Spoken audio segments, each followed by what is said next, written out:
इसलिए अगर जो यहां कुछ युवा बैठे हैं, विवाह का प्रस्ताव आवे, बहुत सुंदर क्यों मत चुनिएगा, बहुत सुंदर हो ऐसा चयन मत कीजिएगा। रूप का सुंदर होना, केशों का सुंदर होना, तन का सुंदर होना ये बड़ी बात नहीं है।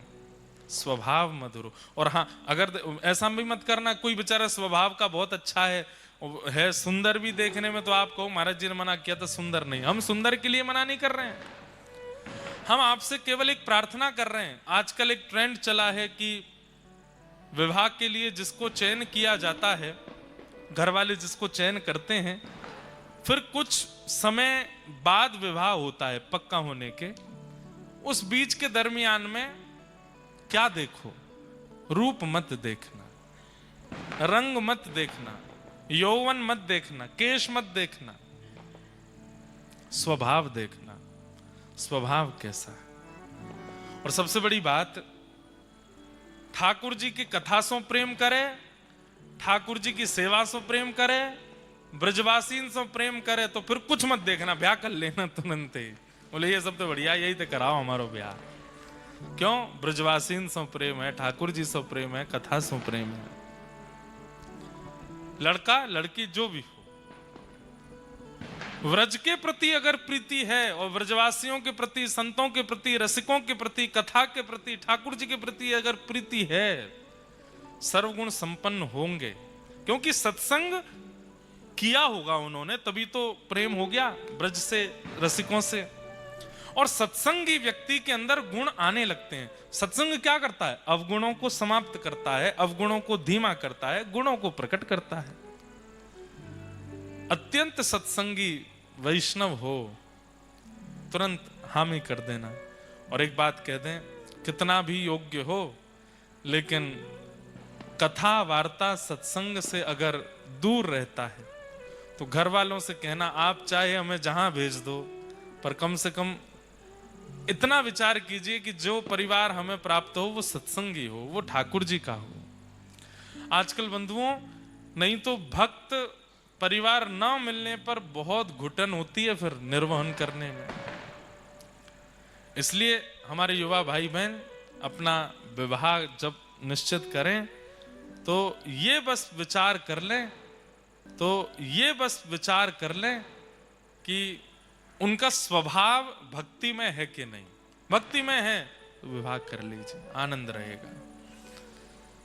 क्योंकि सत्संगी व्यक्ति सहनशील भी होता है, सत्संगी व्यक्ति क्रोधी नहीं होता, सत्संगी व्यक्ति सब प्रकार के गुण जो निर्वहन करने के होते हैं जीवन में, उनमें निपुण होता है, एडजस्टमेंट करना जानता है सत्संग। और एक बात सुनिएगा, अगर कोई व्यक्ति सत्संग करता है और उसके अंदर सहनशीलता नहीं है, एडजस्टमेंट करना नहीं जानता, तो वो सत्संग करता नहीं है, आडंबर कर रहा है। क्योंकि सत्संगी व्यक्ति हर प्रकार की परिस्थिति में रहना सीख जाता है, सत्संग यही तो सिखाता है।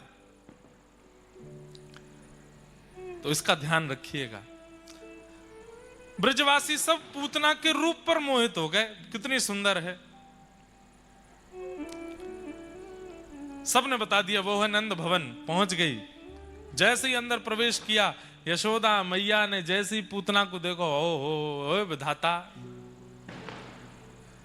तेने मेरो लाला बड़े विलंबित जन्म दियो, कछु दिना पहले जन्म ले लियो हो तो यही तो ब्याह करती अपने लाला को, ऐसी सुंदर। अरे विधाता, तेने एक काम तो खराब करी दियो जो ये पहले भेज दी, अब कम से कम एक काम सवार दियो, या की लाली है जाएगी तो बात अपने लाला को ब्याह कर दूंगी। ये इतनी सुंदर है तो या की लाली भी सुंदर होगी। ठाकुर जी गोद में पड़े पड़े 6 दिन के हैं अभी, 6 दिना के लाला मन में सोच रहे, मैया रुक जा, अभी सासू मां को मुख दिखाऊं तो है, जाकू तू मेरो सास बनावे की सोच रही है, रुक जावा को रूप उजागर करूं तेरे आगे। यशोदा मैया बोली, अरे बहन बड़ी सुंदर हो, कहां ते आई? पास के गांव ते आई। देखो बंधु, एक चीज समझी, आकर्षण करना बड़ी बात नहीं होती, किसी के चित्त को भा जाना बड़ी बात नहीं होती। अपनी स्थिति दूसरे के चित्त में विराजमान करना बड़ी बात नहीं होती। राक्षस यही तो कर लेते थे, रूप बदल करके दूसरे के चित्त में प्रवेश कर जाते और फिर बाद में जाके अपना रूप दिखाते। आजकल के लोग भी तो ऐसा ही करते हैं, रूप बदल करके राक्षस बन हैं तो राक्षस, पर दिखेंगे ऐसे कि ओहो, पर जब उनका अति सामीप्य होता है तो फिर वो अपना राक्षस रूप दिखाते हैं। सावधान रहिए। जीवन में हर किसी को आश्रय मत दीजिए, उसको परख लीजिए थोड़ा।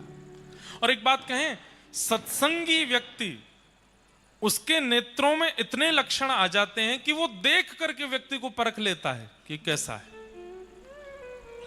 दृष्टि मात्र से पता चलने लग जाता है इस व्यक्ति के अंदर कितना भाव है, कितना कुभाव है, किस प्रकार का व्यवहार है।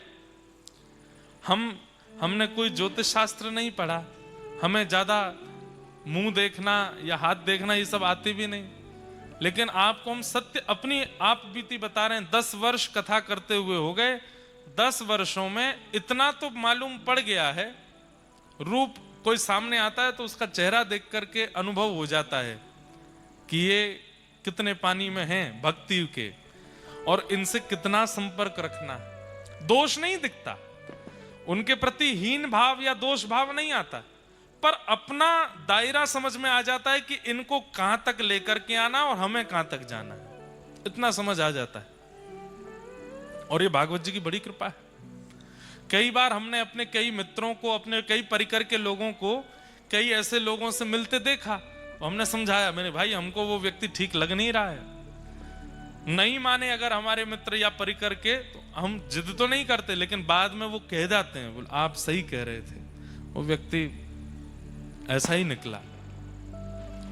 तो ये कोई सिद्धि नहीं है, ये कोई चमत्कार नहीं है, ये कोई आश्चर्य की बात नहीं है।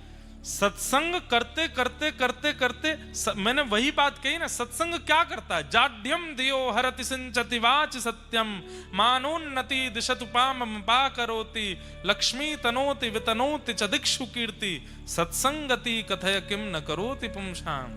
सत्संग क्या करता है? यही तो करता है, निर्माण करता है आपका। ठाकुर जी मिलेंगे बाद में, पहले आप श्रेष्ठ बनोगे। आपकी दृष्टि, आपके कान, आपकी नासिका, आपकी जीभ, आपके हाथ, आपके पैर, आपकी त्वचा सब आपके कंट्रोल में आ जाएंगी, और ये सब इस प्रकार कार्य करने लगेंगी कि वायु मात्र से अनुभव हो जाएगा कैसी स्थिति है। कैसे हम कथा करने जाते हैं, कई नगरों में बड़ी नेगेटिव वाइब्रेशन होती है। उस नगर में फ्लाइट लैंड होते ही या गाड़ी प्रवेश करते ही वहीं से ही मन अशांत हो जाता है, पता नहीं क्यों। कई नगर ऐसे हैं भारत में।